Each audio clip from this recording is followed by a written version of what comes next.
À la première épître aux Corinthiens, chapitre 9. Ne suis-je pas libre? Ne suis-je pas apôtre? Je n'ai-je pas vu Jésus-Christ notre Seigneur? N'êtes-vous pas mon œuvre dans le Seigneur? Si pour d'autres je ne suis pas apôtre, je le suis au moins pour vous, car vous êtes l'empreinte qui authentifie mon service en tant qu'apôtre dans le Seigneur. C'est là ma défense contre ceux qui m'accusent. N'avons-nous pas le droit de manger et de boire? N'avons-nous pas le droit d'emmener avec nous une sœur qui soit notre femme, comme le font les autres apôtres, les frères du Seigneur et Céphas? Ou bien sommes-nous les seuls, Barnabas et moi, à ne pas avoir le droit de ne pas travailler? Qui donc sert dans une armée à ses propres frais? Qui plante une vigne et n'en mange pas le fruit? Qui prend soin d'un troupeau et ne se nourrit pas du lait du troupeau?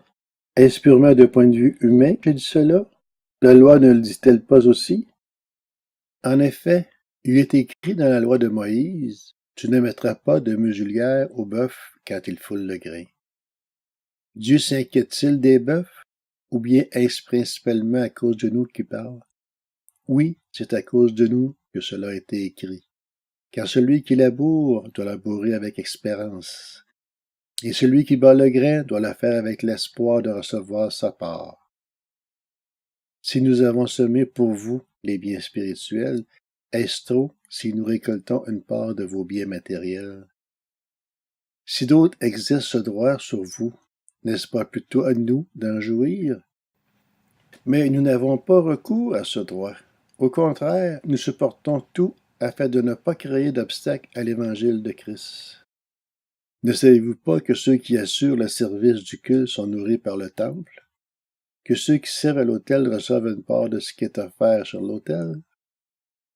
De même aussi, le Seigneur a prescrit à ceux qui annoncent l'Évangile de vivre de l'Évangile. Quant à moi, je n'ai eu recours à aucun de ces droits. Et je n'écris pas cela pour qu'il me soit accordé, car j'aimerais mieux mourir plutôt que de me laisser enlever ce sujet de fierté. Si j'annonce l'Évangile, il n'y a pour moi aucun sujet de fierté, car c'est une nécessité qui m'est imposée. Et malheur à moi si je n'annonce pas l'Évangile. Si je le fais de bon cœur, j'en ai la récompense. Mais si je le fais malgré moi, c'est une charge qui m'est confiée. Quelle est donc ma récompense?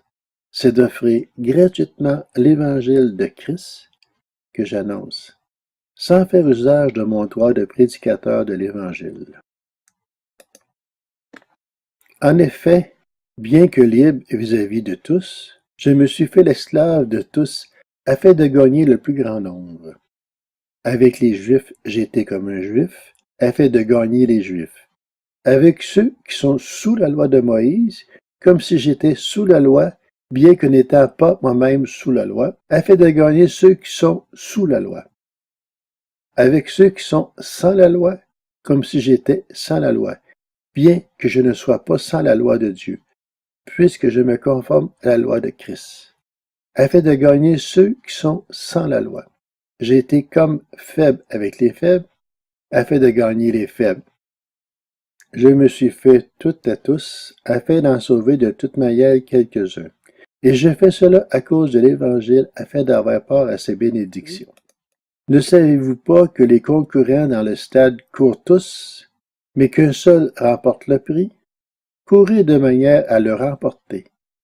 Tous les athlètes s'imposent toutes sortes de privations, et ils le font pour obtenir une couronne qui va se détruire. Mais nous, c'est pour une couronne indestructible. Moi donc, je cours, mais pas comme à l'aventure. Je boxe, mais non pour battre l'air. Au contraire, je traite durement mon corps et je le discipline, de peur d'être moi-même disqualifié après avoir prêché aux autres.